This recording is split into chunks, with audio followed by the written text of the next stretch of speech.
So guys, dito tayo sa Olympia Tower. Yan po.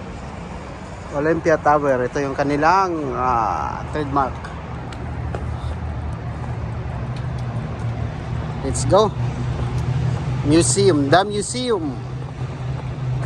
Malaking building guys.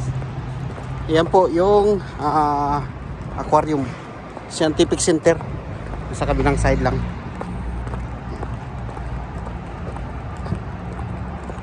Yan po. So, ang ganda dito, di ba? Napakagandang lugar.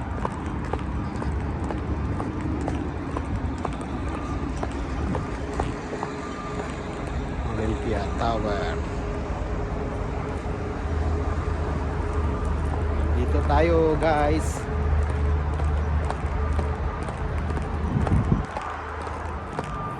Lakad kasama yung ating bike sa malaking building sa Kuwait.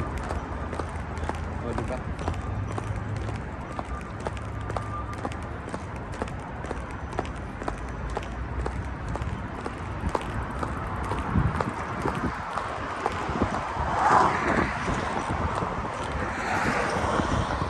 Meron tayong labasan dyan.